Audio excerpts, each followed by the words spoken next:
కోటి హనుమాన్ చాలీసా మన తిరుపతిలో ఇదిగో ఎదురుగా వెంకటేశ్వర స్వామి పాద సన్నిధిలో ఈ టీం వీళ్ళందరి పేర్లు నాకు తెలియకపోవచ్చు, కానీ అందులో శ్రీధర స్వామి గారి పేరు, ఇంకా కుట్రాలం స్వామి గారు,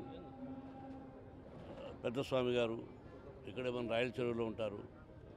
ఇంకా చాలామంది మఠాధిపతులు, పీఠాధిపతులు గొప్పవాడ సమక్షంలో హనుమాన్ చాలీసా మన తిరుపతి పట్టణంలో జరగడం అనేది మనందరికీ అదృష్టం. ఈరోజు నేనేం మాట్లాడినా అతిశయోక్తి అనుకుంటారు, కాదు.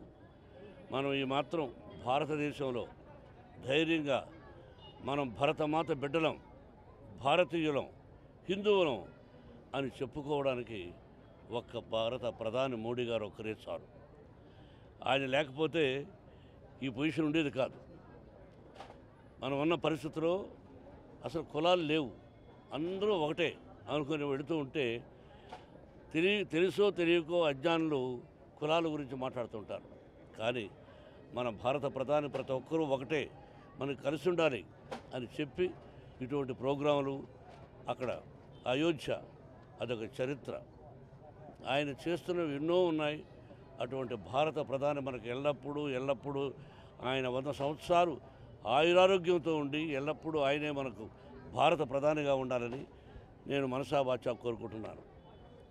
ఆయన భారత ప్రధాని కాకముందే నేను పార్క్ హయాత్ హోటల్ కలిసి మా కుటుంబం అంతా, సార్ మీరు భారత ప్రధాని కావాలని కోరుకుంటున్నాను అన్నాం. ఎందుకు అన్నాడు. అంటే దానికి ఎగ్జాంపుల్స్ కొన్ని చెప్పి ఇది సార్ అన్నాం. ఎస్ యూఆర్ కళాకార్, I appreciate, let us see by God grace అన్నారు. ఆయన ఆ విధంగా 2 సార్లు విజయాన్ని సాధించారు, మళ్ళీ విజయాన్ని సాధించబోతున్నారు. ఇటువంటి ప్రోగ్రాములు మరెన్నో జరగాలని, భారతదేశం సుభిక్షంగా ఉండాలని హృదయపూర్వకంగా కోరుకుంటూ మకర సంక్రాంతి శుభాకాంక్షలు, కొత్త సంవత్సరం శుభాకాంక్షలు మీకు, మీ యాజమాన్యానికి కూడా, కార్మికులకు కూడా. Thank you.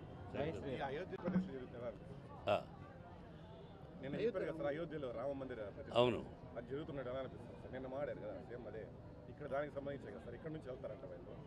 నాకు ఇన్విటేషన్ వచ్చింది, వెళతానా లేదా అని ఆలోచిస్తున్నాను.